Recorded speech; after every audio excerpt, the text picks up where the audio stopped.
A gente está nos primeiros meses de 2019 e aí a gente já teve o Evaldo, que foi assassinado, a gente já teve o Pedro no Extra, que foi assassinado, a gente já teve o Crispim, se eu não me engano é esse o nome dele, que foi na Caixa Econômica, que também levou um mata-leão. Enfim, a gente já teve vários casos que foram para a mídia, sem contar os que não vão. Sim, o lance é que a gente não pode ficar esperando, né, que as autoridades se pronunciem, que as autoridades resolvam assumir a sua responsabilidade, né, porque igual no caso a gente tem um presidente que vira e fala que não foi, o exército não assassinou, né. Então foi quem?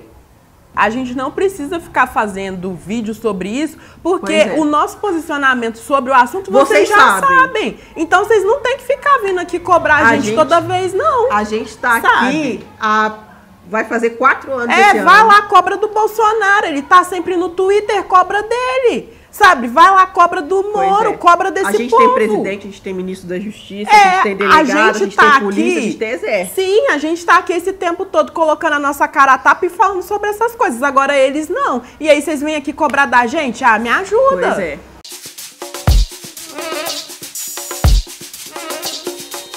Oi, gente, eu sou Natália Romualdo. Eu sou Maristela Rosa e tá começando mais um Papo de Preta. Antes desse vídeo começar, quem chegou agora no canal, seja muito bem-vindo, muito bem-vinda. Volta aqui toda quarta e sexta-feira à noite, que é quando a gente posta vídeo novo.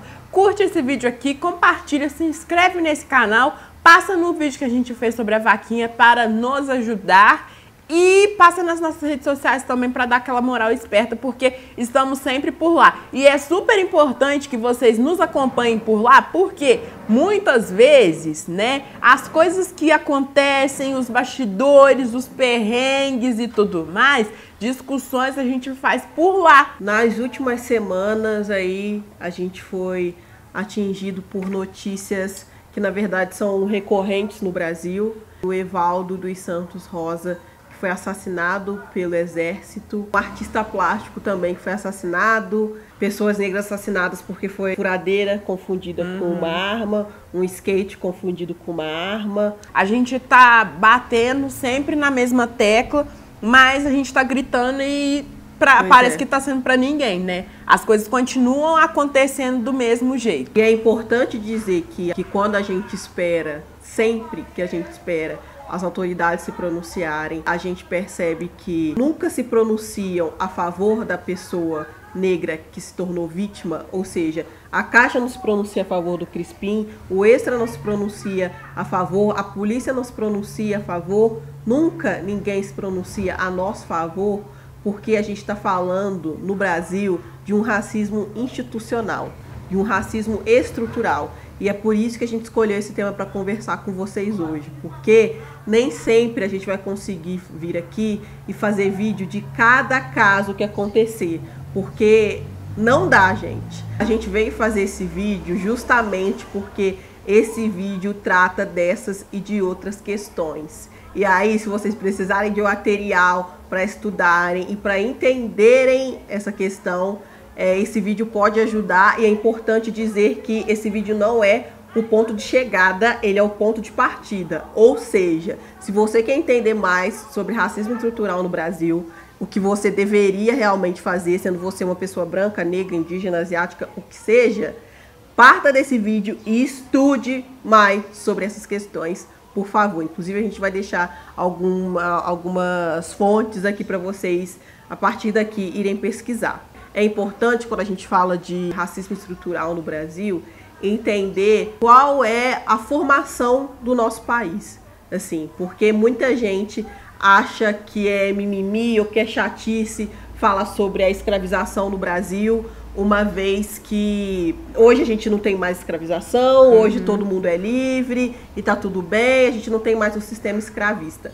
Porém, quando a gente entende qual é a estrutura que o Brasil foi formado, a gente entende o lugar que a gente está hoje. Então, o Brasil, entre 1550 e 1850, importou, ou seja, sequestrou, comprou pessoas sequestradas da África, mais de 50 milhões de africanos. Quando a gente está falando do Brasil, A gente está falando do país que mais usou mão de obra escravizada em toda a América, e o nosso país aboliu a escravidão só em 1888, ou seja, foi o último país das Américas a abolir a escravização, né? A assinar uma lei que abolia oficialmente a escravização. E nem foi também porque quiseram, né? Não, foi porque teve o lance todo lá com a Inglaterra, né? Teve toda uma pressão de fora para que isso acontecesse. É importante dizer que esse sistema, mesmo depois de abolido legalmente, continuou acontecendo de forma ilegal, né? Então a gente está falando de um país que cresceu, se fundamentou, criou seus valores, criou sua riqueza, criou suas estruturas, criou suas instituições todas através da escravização de uma forma maciça. E a gente está falando de um país que não se preocupou em introduzir de maneira igualitária essas pessoas que haviam sido escravizadas. Então essas pessoas foram deixadas à própria sorte e elas tiveram que se virar. No papel, acabou. Aquelas pessoas não tinham para onde ir. Então, muitas delas continuaram vivendo do mesmo jeito que viviam antes. A gente está falando de uma sociedade que nunca rompeu de verdade com a mentalidade escravista. Nunca olhou para a população negra, a gente aqui está falando especificamente da população negra, de uma forma igualitária. Então, os brancos continuaram nas suas vidas de colonizadores e de exploradores, enquanto pessoas negras, como a Natália disse, à própria sorte, sem trabalho, sem casa para morar, continuaram na posição de subalternidade. E aí, o negro escravizado passou da condição de escravo para a condição de vagabundo, o cara que não quer nada com nada, o cara que tudo que vinha da população negra era marginalizado. A população negra do nosso país vive até hoje com o estigma de que é muito violenta, de que não quer trabalhar, de que é vagabundo, sendo que foram mãos negras que construíram o nosso país, sendo que foram mãos negras que construíram a riqueza que a gente tem hoje, mãos essas, pessoas essas, que nunca tiveram o direito de desfrutar das riquezas que construíram. E que as pessoas brancas nem queriam que tivessem aqui, né? Porque se por um lado essas pessoas não foram inseridas na sociedade, e o que essas pessoas brancas fizeram foi pensar num projeto que acabasse com a existência de pessoas negras, sabe? Então, pensaram nesse lance da miscigenação, justamente para que daqui a não sei quantos anos não existissem mais pessoas negras de tom nenhum, não existissem. Eles estimavam que em 100 anos, com a miscigenação, com a vinda dos europeus para o Brasil, não houvessem mais pessoas negras no país, uma vez que eles entendiam que um país livre não seria bem desenvolvido com tantas pessoas negras vivendo nessas terras. O que a gente está escurecendo aqui para vocês é que desde a colonização do Brasil até hoje, até o momento de hoje, até 2019, as nossas instituições são as mesmas. A maneira de pensar das nossas instituições é colonial, é colonizadora. As nossas instituições olham para pessoas negras como se elas só tivessem o papel, como se nós só tivéssemos o papel de subserviência, o papel de escravizado. A gente não pode ser juiz, a gente não pode ser um economista, a gente não pode ser um empreendedor. Então, se você entra na Caixa Econômica dizendo que você é empreendedor e que você quer falar com o gerente, mentira. Vão chamar o segurança para você. Se você entra no supermercado e você chega próximo ao segurança, vão dizer que você está querendo roubar a arma de segurança. Se você está com a sua família em um carro, vão olhar para aquele carro com pessoa negra dentro e vão achar que é traficante, vão achar que é criminoso. Você atira antes e pergunta depois. Você alveja um carro com 80 tiros e depois vê que, a gente errou. Você alveja um carro com garotos negros com 111 tiros e você pergunta depois, fala, nossa, elas são estudantes, nossa, elas são meninos que estavam comemorando um trabalho, nossa, que pena. Não sabia. Foi uma fatalidade. a maneira como essas instituições que a gente tem no país foi pensada é a mesma e a sua maneira também de pensar é a mesma. Por quê? Porque você não se questiona, você não se revolta quando você vê que uma pessoa negra foi assassinada, foi executada com 80 tiros. Um pai de família, sim. Não, e aí agora se devia fosse estar fazendo alguma coisa sim, errada. não, santo não é. Aham.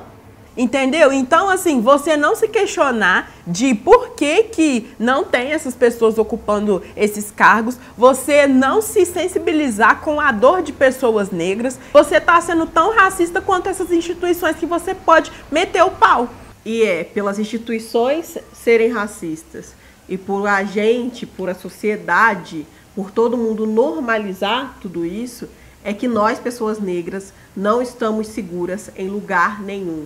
Porque quando a gente fala de instituições, a gente está falando do campo da saúde, a gente está falando do campo da educação, a gente está falando do campo da segurança, a gente está falando de todos os campos da nossa sociedade. Em nenhum lugar a gente está seguro do racismo, porque a maneira como o médico vai olhar, a maneira como vão nos tratar dentro de um posto de saúde, a maneira com que a gente vai receber ou não o atendimento, a maneira como a gente vai receber ou não o medicamento, a maneira como vão nos tratar na escola, a maneira como vão acreditar ou não na nossa intelectualidade, a maneira como o policial vai nos abordar, a maneira como as pessoas vão ou não acreditar na nossa palavra, tudo isso está intrinsecamente ligado ao fato de nós termos pessoas negras. Porque nesse país, pessoas foram escravizadas simplesmente por serem negras. E aí, quando a gente está falando de escravização, é importante que a gente entenda que a gente está falando de um sistema que tratava pessoas como objeto, que comprava e vendia pessoas, que torturava pessoas, que fazia pessoas trabalharem em um sistema de compulsão, ou seja, trabalho compulsório, até não aguentar mais.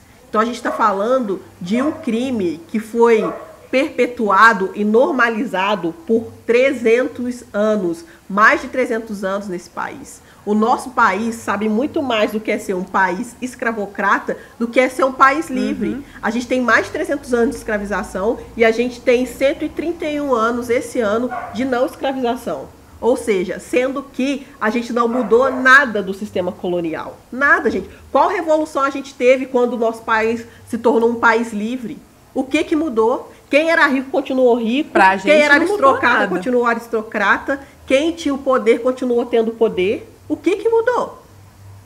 Para definir racismo institucional, racismo estrutural, a gente pode dizer que é esse meio, né, de diminuir, de tirar direitos de pessoas simplesmente pela cor da pele. A gente está falando de uma sociedade onde toda a sua estrutura é racista, e aí as instituições vindas dessa estrutura, ou seja, se a gente tem uma sociedade onde o dinheiro está concentrado na mão de poucos e de pessoas brancas, e pessoas brancas veem pessoas negras e pessoas indígenas de forma subalternizada e de forma que elas têm que servir ao que elas têm de propósito, ou a visão delas, e se são elas que estão na estrutura da sociedade, elas é que criam as instituições que vão replicar tudo isso que elas acreditam.